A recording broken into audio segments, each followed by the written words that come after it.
నమస్తే folks, welcome to my channel. Folks, బంధాల్లో మనుషులు చేసే అతిపెద్ద తప్పులేంటో తెలుసా? వినేది సగం, అర్థం చేసుకునేది పావు వంతు, ఆలోచించడం సున్నా, రియాక్షన్ మాత్రం 200%. ఇక బంధాలు ఎక్కడ నిలుస్తాయి? అసలు నేను ఈ మాట చెప్పడానికి గల కారణం, ఒకప్పటి స్టార్ హీరోయిన్ శోభా బాలు మహేందర్ బయట నుండి చూసేవారికి సినీ ప్రపంచం ఒక స్వర్గంలాగా, అక్కడుండే నటీనటులు గొప్పవారిలాగా కనిపిస్తారు. కానీ అది స్వర్గం కాదు, మాయలోకమని ఇండస్ట్రీ గురించి బాగా తెలిసిన వారు చెప్పే మాట. ఇక మెయిన్ మ్యాటర్లోకి వెళ్తే, తరం మారింది, మన ఊరు పాండవులు వంటి సినిమాల్లో పిచ్చి పిల్లగా నటించిన శోభ గురించి ఆ తరం ప్రేక్షకులకి బాగా తెలిసే ఉంటుంది. 17 ఏళ్లకే తన నటనా నైపుణ్యంతో నేషనల్ అవార్డుని అందుకోవడంతో అన్ని భాషల నుండి ఈమెకు అవకాశాలు వెతుక్కుంటూ వచ్చాయి. కానీ ఉన్నట్టుండి 18 ఏళ్లకే బలవన్మరణానికి పాల్పడి తిరిగి రాని లోకానికి వెళ్ళిపోయింది. నిజానికి శోభా మరణం వెనుకున్న రహస్యం ఏంటి?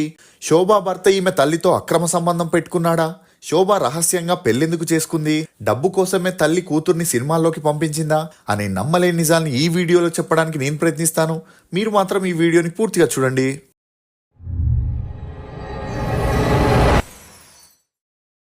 ఫోక్స్, బాధను భరిస్తే బంధం బానిసవుతుంది, వద్దని వదిలేస్తే కాలక్షేపమే కష్టమవుతుంది. ఏ బంధమైనా సరే బలపడే ముందే బాధిస్తుంది. మహాలక్ష్మి మీనన్ అలియాస్ శోభ. ఈమె 1962 సెప్టెంబర్ 23న తమిళనాడులోని చెన్నైలో జన్మించింది. తండ్రి కేపీ మీనన్, తల్లి ప్రేమ. ఇక ప్రేమ గారి పుట్టింటి వారు కేరళలో నాటకాలు చేసుకుంటూ ప్రతి ఊర్లోనూ ప్రదర్శనలు ఇస్తుండేవారు. ఇదిలా ఉంటే ఎప్పుడైతే ఫిలిం ఇండస్ట్రీ 1916లో మద్రాసులో స్టార్ట్ అయిందో అప్పటి నుండి నాటకాలు చేసే ఎక్స్పీరియన్స్ ఆర్టిస్టులని పిలిచి మూవీస్ లో అవకాశాలు ఇస్తుండేవారు. ఇక ఈ విషయం తెలిసిన ప్రేమ గారి తాత, తండ్రి వారంతా కేరళ వదిలి మద్రాస్కి వలస వెళ్లి అక్కడే సెటిల్ అయ్యారు. అలా ఒకవైపు నాటకాలు చేస్తూ మరోవైపు మూవీస్ లో కూడా ట్రై చేసేవారు. అలా వీరికి సినిమాల్లో చిన్నా చితిక పాత్ర రావడంతో పెద్దగా గుర్తింపు వచ్చేది కాదు. ఇక ఇదిలా ఉంటే ప్రేమ గారి తండ్రి కుంజిరామన్ మలయాళం సినిమాల్లో చిన్నా చితిక పాత్రలు చేసే కిట్టుల్లి అనే ఆమెను 1936లో పెళ్లి చేసుకోవడం జరిగింది. అలా వీరి అన్యోన్య సంసారానికి గుర్తుగా 2 అమ్మాయిలు 2 అబ్బాయిలు కూడా జన్మించారు. ఇక వీరి పిల్లల్లో మొదటి అమ్మాయి అయిన ప్రేమ గారికి హీరోయిన్ అవ్వాలనే ఇంట్రెస్ట్ ఉండడంతో తల్లిదండ్రులు కూడా ఈమెకు సపోర్ట్ చేయడం మొదలెట్టారు. అలా 7వ తరగతి చదువులకి ఫుల్ స్టాప్ పెట్టేసిన ప్రేమ గారు సినిమాల్లో హీరోయిన్ అవ్వాలని ట్రై చేయగా తన 14వ ఏటకే సత్యం హీరోగా చేసిన నిలకుయిల్ అనే మలయాళం మూవీలో సెకండ్ హీరోయిన్ గా చేసే ఛాన్స్ వచ్చింది. ఇక ఈ మూవీ 1954 అక్టోబర్ 22న రిలీజ్ అయి సూపర్ డూపర్ హిట్ అవడంతో మొట్టమొదటిగా సౌత్ సినిమా ఇండస్ట్రీ నుండి నేషనల్ అవార్డు అందుకున్న మూవీ నిలకుయిల్ అనే చెప్పొచ్చు. అలా ఈ మూవీ తర్వాత ప్రేమ గారికి సినిమాల్లో అవకాశాలు వెతుక్కుంటూ వస్తాయని ఈమె తల్లిదండ్రులు అనుకునేవారు. కానీ ఇండస్ట్రీలో ఉన్న కాస్టింగ్ కౌచ్ వల్ల ఛాన్సులు వచ్చేవి కావు. అప్పట్లోనే కాస్టింగ్ కౌచ్ ఉందా అనే డౌట్ మీకు రావచ్చు. ఈ విషయంపై పూర్తి వివరాలతో నేను ఒక వీడియో చేశాను, కమెంట్ సెక్షన్ లో లింక్ ఇస్తాను, తప్పకుండా చూడండి. ఇక అలా 2 ఇయర్స్ వెయిట్ చేసిన ప్రేమ గారికి హీరోయిన్ గా ఛాన్సులు రాలేదు. వచ్చిన కాస్టింగ్ కౌచ్ ఉండడంతో తల్లిదండ్రులు అందుకు ఒప్పుకునేవారు కాదు. దీంతో ప్రేమ గారు హీరోయిన్ అవ్వాలనే ఆశను వదిలేసి చిన్నా చితిక పాత్రలు చేయడం మొదలెట్టారు. అలా అవర్ ఉన్నర్ వానో, రారీ చాన్, ఎన్ పౌరన్, నైరు పిడిచ్చా పులివు అనే మూవీస్ లో యాక్ట్ చేసిన ఈమెకంతలా పేరు గాని డబ్బు గాని రాకపోయేసరికి అప్పటికే 19 ఏళ్లున్న ప్రేమ గారికి తల్లిదండ్రులు పెళ్లి చేయాలని డిసైడ్ అయ్యారు. ఇక ప్రేమ గారికి హీరోయిన్ కావాల్సిన అన్ని లక్షణాలున్నా ఇండస్ట్రీలో ఉండే కాస్టింగ్ కౌచ్ వల్ల తల్లిదండ్రులు ఒప్పుకోకపోవడంతో ఈమెకున్న హీరోయిన్ అనే కళకి ఫుల్ స్టాప్ పడింది. ఇదిలా ఉంటే ఈమెకు కేరళకి చెందిన లాయర్ అయిన కేపీ మేనన్ తో 1960లో పెద్దలంతా పెళ్లి జరిపించారు. అలా వీరి అన్యోన్య సంసారానికి గుర్తుగా మహాలక్ష్మి అనే అమ్మాయి 1962 సెప్టెంబర్ 23న జన్మించింది. ఇక వీరు మద్రాసులోనే ఉండడంతో ప్రేమ గారి సినిమా ఫ్రెండ్స్ అప్పుడప్పుడు ఇంటికి వచ్చి వెళ్తుండేవారు. అలా చూడ్డానికి చాలా క్యూట్ గా ఉండే ప్రేమ గారి కూతురు మహాలక్ష్మిని సినిమాల్లో చైల్డ్ ఆర్టిస్ట్ గా నటింపజేస్తే మంచి డబ్బుతో పాటు పేరు కూడా వస్తుందనే సలహా ఇవ్వడంతో తను సినిమా ఇండస్ట్రీలో సాధించలేనిది తన కూతురు ద్వారా సాధించాలని ప్రేమ గారు డిసైడ్ అయ్యారు. ఇక ఇదే విషయం భర్తతో చెప్పగా అతను అందుకు ఒప్పుకోలేదు. దీంతో వీరిద్దరి మధ్య మనస్పర్ధలు వచ్చి తరచూ గొడవలు జరగడం మొదలయ్యాయి. ఎందుకంటే తల్లిదండ్రుల వల్ల తన సినిమా కెరియర్ ఎలాగో నాశనమైందని, ఇప్పుడు తన కూతురు జీవితాన్ని అలా అవ్వనివ్వకూడదని, ఇక అందుకు తోడు కొన్ని మలయాళం సినిమాల నుండి ప్రేమ గారికి క్యారెక్టర్ ఆర్టిస్ట్ గా అవకాశాలు రావడంతో పాటు వీరి ఆర్థిక పరిస్థితులు కూడా అంతంత మాత్రమే ఉండడంతో ఈ ఛాన్స్ ని వదులుకోకూడదని ప్రేమ గారు డిసైడ్ అయ్యారు. ఇక తన భర్త మాత్రం ఉన్న దాంట్లోనే మనం హ్యాపీగా ఉందామని నచ్చజెప్పినా అందుకు ఈమె వినకపోయేసరికి భార్యాభర్తలు ఇద్దరి మధ్య గొడవలు రావడంతో ఈ గొడవలతో విసుగు చెందిన కేపీ మేనన్ ప్రేమ గారికి 1964లో విడాకులు ఇచ్చేశాడు. అలా ఆ తర్వాత కేపీ మేనన్ రెండో పెళ్లి చేసుకోగా ప్రేమ గారు మాత్రం కూతురుతో ఉంటూ సినిమాల్లో యాక్ట్ చేయడం మొదలెట్టారు. అలా మొదటిగా అప్పట్లో మలయాళం సూపర్ స్టార్ అయిన ప్రేమ్ నజీర్ హీరోగా చేసిన శకుంతల అనే మూవీలో ప్రేమ గారికి ఒక సపోర్టింగ్ రోల్ చేసే అవకాశం వచ్చింది. ఇక ఈ మూవీ రిలీజ్ అయి సూపర్ డూపర్ హిట్ అవడంతో ఈమెకు బ్యాక్ టు బ్యాక్ అవకాశాలు వెతుక్కుంటూ వచ్చాయి.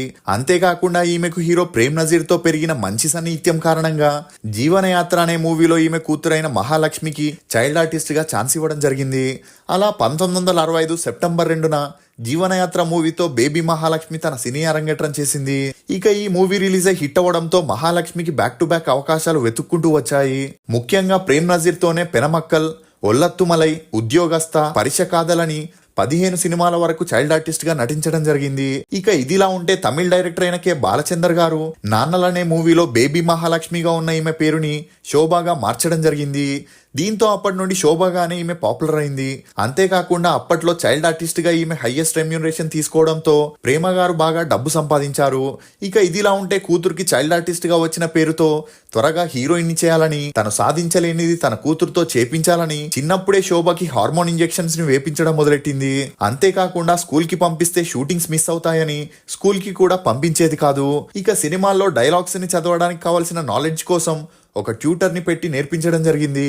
ఇక అలా శోభాకి 12 ఏళ్లకే హీరోయిన్ కావాల్సిన లుక్ మరియు ఫిజిక్ రావడంతో శోభాకి ఒక ఫోటోషూట్ ని చేపించి సినిమాల్లో హీరోయిన్స్ గా ట్రయల్స్ ని మొదలెట్టింది. ఇక ఇదే సమయంలో శోభా చైల్డ్ ఆర్టిస్ట్ గా 50 సినిమాల్లో సంపాదించిన డబ్బుతో చెన్నైలోని టీ నగర్ లో తల్లి ఒక ఇల్లును కొనింది. అలా ఇంటి పక్కనే బాలు మహేంద్రన్ అనే కెమెరామ్యాన్ ఉండేవాడు. ఇతని గురించి చెప్పాలంటే 1939 మే 19న శ్రీలంకలోని సిలోన్లో డబ్బుండే తమిళ్ ఫ్యామిలీలో జన్మించాడు. చిన్నప్పటి నుండి సినిమాల మీద ఇంట్రెస్ట్ ఉన్న తల్లిదండ్రి అందుకు ఒప్పుకోకపోవడంతో లండన్ యూనివర్సిటీలో డిగ్రీని పూర్తి చేసి ఆ తర్వాత తమ ఫ్యామిలీ బిజినెస్ అయిన టీ ఇండస్ట్రీని చూసుకోవడం మొదలెట్టాడు. ఇక అలా కొన్ని రోజుల తర్వాత ఆ బిజినెస్ కూడా తనకి బోర్ కొట్టడంతో సినిమాల్లో ట్రై చేయాలనుకున్నాడు. ఇదిలా ఉన్నప్పుడే 1963లో మహేంద్రన్కి అఖిలేశ్వరి అనే అమ్మాయితో పెద్దలంతా పెళ్లి జరిపించడం జరిగింది. అలా వీరి అన్యోన్య సంసారానికి గుర్తుగా ఒక అమ్మాయి కూడా జన్మించింది. ఇక అదే సమయంలో శ్రీలంకలో ఎల్టీటీ గొడవలు మొదలవడంతో మహేంద్రన్ తమ ఫ్యామిలీతో కలిసి మద్రాస్కి రావడం జరిగింది.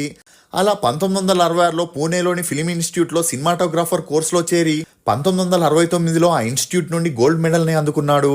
ఇక ఇలా ఇన్స్టిట్యూట్లో కోర్స్ తీసుకున్న కెమెరామ్యాన్స్ కి డైరెక్టర్స్ ఎక్కువ ప్రియారిటీ ఇవ్వడంతో బాలు మహేంద్రన్ ఇండస్ట్రీకి రావడంతోనే మలయాళం సూపర్ స్టార్ అయిన ప్రేమ్ నజీర్ నటించిన నేలు అనే మూవీలో సినిమాటోగ్రాఫర్ గా మంచి అవకాశం వచ్చింది. ఇక ఈ మూవీ రిలీజ్ అయి సూపర్ డూపర్ హిట్ అవ్వడంతో పాటు ఇతనికి బెస్ట్ సినిమాటోగ్రాఫర్ గా కేరళ స్టేట్ అవార్డు కూడా రావడంతో సినిమాల్లో అవకాశాలు వెతుక్కుంటూ వచ్చాయి.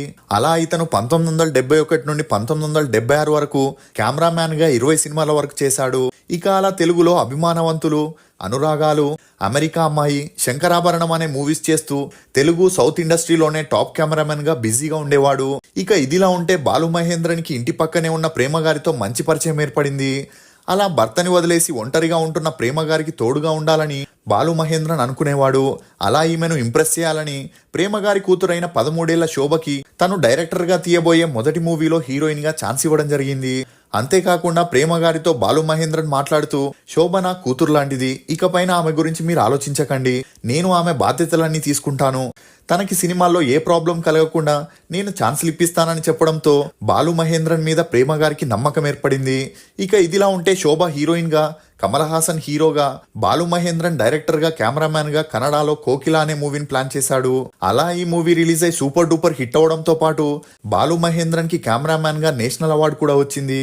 ఇక అలా బాలు మహేంద్రన్ కెమెరామ్యాన్ గా చేసిన తెలుగు మూవీస్ అయిన తరం మారింది, చిరంజీవి గారితో మా ఊరి పాండవులు అనే మూవీస్ లోను శోభని హీరోయిన్ గా రికమెండ్ చేయడం జరిగింది. ఇక సినిమాల్లో అమ్మాయిలకి ఛాన్సులు కావాలంటే కాస్టింగ్ కౌచ్ అనేది కంపల్సరీగా ఉంటుంది, కానీ టాప్ కెమెరామ్యాన్ అయిన బాలు మహేంద్రన్ సపోర్ట్ తో తన కూతురికి అలాంటి ప్రాబ్లమ్స్ ని ఫేస్ చేయాల్సిన అవసరం లేదని ప్రేమ గారు అనుకునేవారు. దీంతో అప్పటి నుండి ప్రేమ గారు బాలు మహేంద్రన్ తో మంచి రిలేషన్ ని మెయింటైన్ చేస్తూ క్లోజ్ గా ఉండేవారు. ఇక ఈ విషయం తెలియని శోభ తనకి సినిమాల్లో ఇంతలా సపోర్ట్ చేస్తున్న బాలు మహేంద్రన్ మీద రోజు రోజుకి ప్రేమను పెంచుకుంది. ఇక బాలు మహేంద్రన్కి కూడా తన మీద మంచి అభిప్రాయం ఉంది కాబట్టే తను కెమెరామ్యాన్ గా డైరెక్టర్ గా తీసే ప్రతి మూవీకి తననే రికమెండ్ చేస్తున్నాడని ఈమె అతనితో డీప్ లవ్ లోకి వెళ్ళింది. ఇక అలా బాలు మహేంద్రన్ డైరెక్ట్ చేసిన సెకండ్ మూవీ అయిన కోలంగల్లోనూ శోభనే హీరోయిన్ అవ్వడం విశేషం. అలా ఈ మూవీ షూటింగ్ సమయంలోనే శోభ బాలు మహేంద్రన్ కి తన మనసులో మాట చెప్పడంతో కూతురు వయసున్న అమ్మాయికి బుద్ధి చెప్పడం మానేసి బాలు మహేంద్రన్ ఆ అవకాశాన్ని యూజ్ చేసుకోవాలని శోభతో క్లోజ్ గా ఉండేవాడు.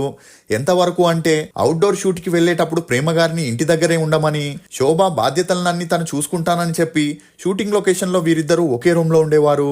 ఇదిలా ఉంటే కోలంగల్ మూవీ రిలీజ్ అయి సూపర్ డూపర్ హిట్ అవడంతో దొరై డైరెక్షన్ లో శోభకి పసి అనే మూవీలో ఆఫర్ రావడం, ఆ మూవీ కూడా రిలీజ్ అయి సూపర్ డూపర్ హిట్ అవడంతో పాటు శోభకి బెస్ట్ యాక్ట్రెస్ గా నేషనల్ అవార్డు మరియు ఫిలింఫేర్ అవార్డు కూడా వచ్చింది.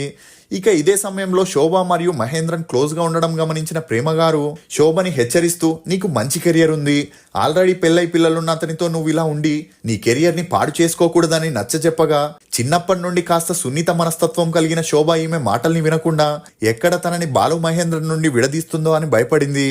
అలా ఒక రోజు ఒక మూవీ షూటింగ్ అని చెప్పి తిరుచికి వెళ్లి అక్కడే ఉన్న ఒక టెంపుల్లో శోభ బాలు మహేంద్రన్ పెళ్లి చేసుకోవడం జరిగింది. ఇక ఈ విషయం ప్రేమ గారికి తెలిసి తను కూడా బాలు మహేంద్రన్ తో పీకల్లోతు ప్రేమలో ఉండడంతో వీరి పెళ్లిని అంగీకరించలేక శోభ మెడలో ఉన్న తాళిని తెంచేసింది. ఇక తల్లి టార్చర్ ని భరించలేని శోభ తన ఆస్తిని ఇవ్వమని అడగగా అందుకు ప్రేమ గారు, నీ డబ్బు నీ ఖర్చులకే సరిపోయిందని, ఉండే ఇల్లు కార్ని నా సంపాదనతోనే తీసుకున్నానని చెప్పడంతో వేరే దారి లేక శోభ కట్టుబట్టలతో ఇంటి నుండి బయటకు వచ్చేసింది. ఇక ఈ విషయం తెలిసి బాలు మహేంద్రన్ చెన్నైలోని కేకే నగర్ లో ఒక ఇల్లుని తీసుకొని అందులో వీరిద్దరూ కాపురాన్ని మొదలెట్టారు. ఇక ఈ విషయం బాలు మహేంద్రన్ మొదటి భార్యకు తెలిసి బాలు మహేంద్రన్ తో, నువ్వు ఎన్ని పెళ్లిళ్ళైనా చేసుకోగాని నన్ను నా పిల్లల్ని మాత్రం వదలొద్దని చెప్పడంతో మహేంద్రన్ అటు శోభతో ఉంటూనే తన మొదటి భార్య పిల్లల్ని కూడా చూసుకుంటుండేవాడు. ఇక ఇదిలా ఉంటే కూతురు మీదున్న కోపంతో బాలు మహేంద్రని వదులుకోకూడదనుకున్న ప్రేమ గారు బాలు మహేంద్రన్ తో మాట్లాడి రహస్యంగా అతనితో రిలేషన్ ని మెయింటైన్ చేసేది. ఇక ఈ విషయం తెలియని శోభ 20 సినిమాల్లో హీరోయిన్ గా సైన్ చేసి షూటింగ్ లో బిజీగా ఉండేది. అలా పెళ్లికి ముందు ఎప్పుడూ తనతోనే ఉన్న బాలు మహేంద్రన్ పెళ్లి తర్వాత బిజీగా ఉంటూ తనతో ఉండకపోవడంతో శోభ ఇదే విషయంపై అతన్ని అడిగితే అవుట్డోర్ షూట్ అని చెప్పి ప్రేమ గారితో గాని మొదటి భార్యతో గాని టైం ని స్పెండ్ చేస్తుండేవాడు. అలా 2 సంవత్సరాలు గడిచిన తర్వాత తన తల్లిని కలవాలని, తనని క్షమాపణ అడగాలని అనుకున్న శోభ 1980 మే 1న ప్రేమ గారి ఇంటికి వెళ్లడం జరిగింది. ఇక అలా ఇంటికి వెళ్ళాక డోర్ బెల్ కొట్టడంతో తన తల్లి ప్రేమ వచ్చి డోర్ ని తీసింది. ఇక ఆ వెనకాలే బాలు మహేంద్రన్ కూడా రూమ్ నుండి బయటికి రావడం చూసిన శోభకి హార్ట్ బ్రేక్ అయి తట్టుకోలేకపోయింది. తను గుడ్డిగా నమ్మిన వారిని నమ్మక ద్రోహం చేయడం తట్టుకోలేకపోయింది. ఇక అలా తల్లి బాలు మహేంద్రన్ ఎంత నచ్చజెప్పినా శోభ వినకుండా అక్కడి నుండి తన ఇంటికి వచ్చేసింది. ఇక ఆ ఆవేశంలో ఈ జీవితం చాలనుకొని బాలు మహేంద్రన్ని ఉద్దేశిస్తూ ఒక లెటర్ ని రాస్తూ, అంకుల్ నన్ను క్షమించు, నేను నిన్ను చాలా బాధ పెట్టాను, నా మరణానికి ఎవరూ కారణం కాదని ఒక లెటర్ ని రాసి శోభ తన రూమ్ లోనే బలవన్మరణానికి పాల్పడి 18 ఏళ్లకే 1980 మే 1న తిరిగి రాని లోకానికి వెళ్లిపోయింది. ఇక ఈ మరణం తర్వాత బాలు మహేంద్రన్ పై ఆరోపణలు వినిపించడంతో మొదటిగా పోలీసులు అరెస్ట్ చేసినా సరైన ఆధారాలు లేక అతన్ని విడుదల చేశారు. ఇక ఇదిలా ఉంటే శోభ తల్లి తన కూతురికి అన్యాయం చేశానని, తన వల్లే శోభకి ఇంతటి పరిస్థితి వచ్చిందని కుమిలిపోయిన ప్రేమ కూతురు కన్ను మూసిన 8 నెలలకే ప్రేమ గారు బలవన్మరణానికి పాల్పడి తుదిశ్వాసను విడిచారు. ఇక అలా ఎంతో భవిష్యత్తు ఉన్న ఒక స్టార్ నటి ఇలా అర్ధాంతరంగా నమ్మక ద్రోహం వల్ల వెళ్లిపోవడం చాలా బాధాకరమనే చెప్పొచ్చు. ఇప్పటి వరకు శోభ చైల్డ్ ఆర్టిస్ట్ గా, హీరోయిన్ గా, సపోర్టింగ్ ఆర్టిస్ట్ గా 100 సినిమాలకి పైగా నటించింది. ఈమె నటనకు గాను ఒక నేషనల్ అవార్డుతో పాటు 2 ఫిలింఫేర్ అవార్డ్స్ ని, 3 కేరళ స్టేట్ అవార్డ్స్ ని కూడా అందుకుంది. శోభ విషయంలో తప్పెవరిదని మీరు అనుకుంటున్నారో మీ అభిప్రాయాన్ని కమెంట్ సెక్షన్ లో తప్పకుండా తెలియజేయండి. మేము చేసిన ఈ వీడియో మీకు నచ్చినట్లయితే దయచేసి ఒక లైక్ ద్వారా మీ సపోర్ట్ ని మాకు తెలియజేయండి. ఫోక్స్, నిన్ను ఇష్టపడే వారిని వాడుకోవద్దు, నీ అవసరం ఉన్న వారి దగ్గర నుండి తప్పించుకొని తిరగవద్దు, నిన్ను నమ్మిన వారిని మోసం చేయొద్దు, నిన్ను గుర్తుంచుకునే వారిని మర్చిపోవద్దు. ఇది ఫోక్స్ నటి శోభ గురించి కొన్ని నమ్మలేని నిజాలు. ఈ వీడియో మీద మీ అభిప్రాయాన్ని కమెంట్ సెక్షన్ లో తప్పకుండా తెలియజేయండి. For more interesting videos please subscribe to CR voice. Thank you.